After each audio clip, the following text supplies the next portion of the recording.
Y listo, como evidenciamos en la séptima diapositiva, vemos que la Secretaría de Integración Social ha creado una fórmula para medir los umbrales de los errores que puede tener la pobreza oculta, que es lo que vamos a ver a continuación.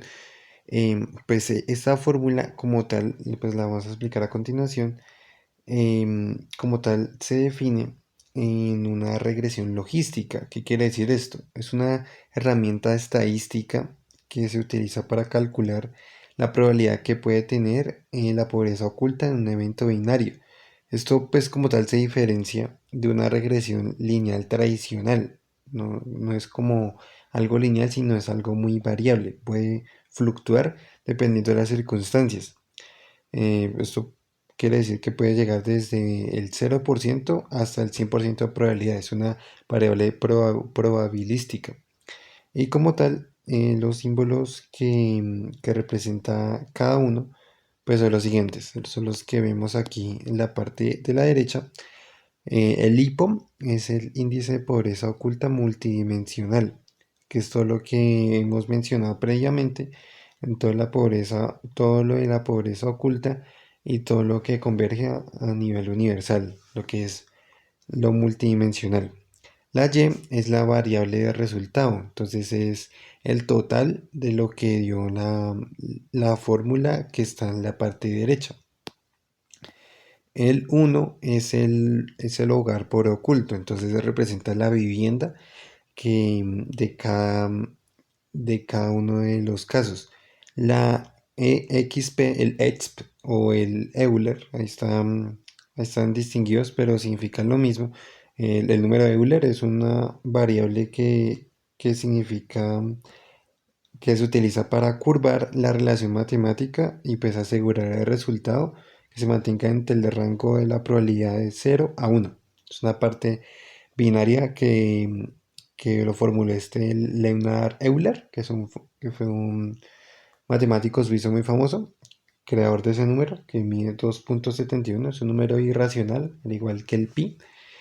El beta, que es este número acá que vemos abajo del Euler, que como tal es un coeficiente o paso estadístico. ¿Qué pasa? Este como tal es un intercepto o una constante.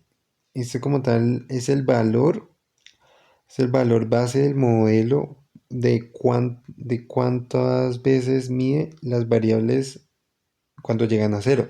Esto representa el punto de partida, el beta. Lo mismo el beta cero, que es el que vemos abajo, que es donde representa el punto de partida, y el beta uno, que lo vemos acá en la fórmula, es cuando este punto de partida se transforma en algo mayor. Es decir, el beta cero representa la pobreza oculta en el primer nivel. El beta uno significa la pobreza oculta en un nivel mayor. Y así el beta 2, beta 3, que no se ve acá en la fórmula, pues representa este avance de la pobreza oculta multidimensional. El X1 y el XP representan las variables de privación que puede tener la pobreza oculta. Estas son las subdimensiones o los indicadores que estas los miden. Y pues en este diseño que se plantea en la fórmula se toman los valores binarios, tales como 1 y 0, donde el 1, como lo vemos acá, es el hogar oculto y el 0 es la que no sufre. El 1 es la parte donde la pobreza oculta de la vivienda está afectando, y el 0 significa que no, que en este caso de la fórmula vemos que no hay ningún 0 solo. Y por último está el número total de subdimensiones, que en total fueron 18, que significa la letra número P, que está acá detrás de la X. Y listo, pues como tal, la Secretaría de Integración Social ha creado esta fórmula para explicar los siguientes umbrales que ya habíamos mencionado previamente. Y listo, en la parte de la octava diapositiva vemos que la fórmula anteriormente vista sirvió para hacer el siguiente gráfico, que representa los tres errores que puede evidenciar la pobreza oculta. Partamos por definir qué es un error en ese contexto.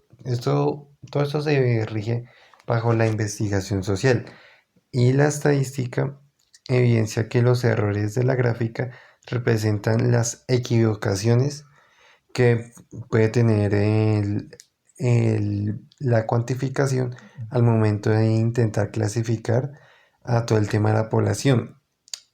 Al momento de usar ese modelo estadístico, pues se puede medir la pobreza desde el 100% de los casos. Entonces, pues como tal, al momento de medirlo, se tienen dos cosas en cuenta, que son la parte de la exclusión negativa, la exclusión negativa, lo que es el falso negativo, y el falso positivo. ¿En qué se diferencian estas dos? En que el falso positivo ocurre cuando el modelo clasifica un hogar como un pobre oculto y el falso negativo ocurre cuando el modelo clasifica un hogar como no pobre, que son dos cosas muy distintas. Entonces, pues acá se establece esa dicotomía de estas dos facetas de los errores.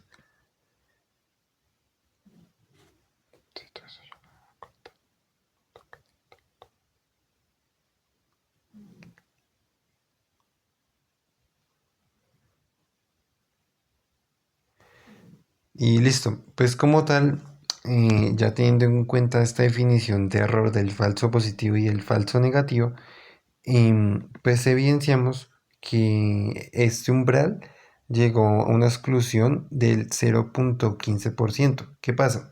En en el eje horizontal, donde vemos los números decimales del 0,0, 0,05, 0,10 hasta llegar al 1, al 1 exacto, evidenciamos que existe un umbral de índice propuesto. ¿Qué pasa? Este representa el valor de corte en la probabilidad que se calcula con la fórmula de regresión de la logística anterior, que fue la fórmula que evidenciamos anteriormente. En el eje vertical se evidencian los errores, que ya es lo que hemos mencionado, esos errores son los que miden la tasa o el porcentaje de error que comete el modelo al clasificar a los hogares. Entonces son, valga la redundancia, los errores que puede tener la Secretaría de Integración Social al momento de clasificar a los no pobres y a los pobres ocultos, que son los falsos positivos y falsos negativos. ¿Qué pasa? En las curvas de error vemos que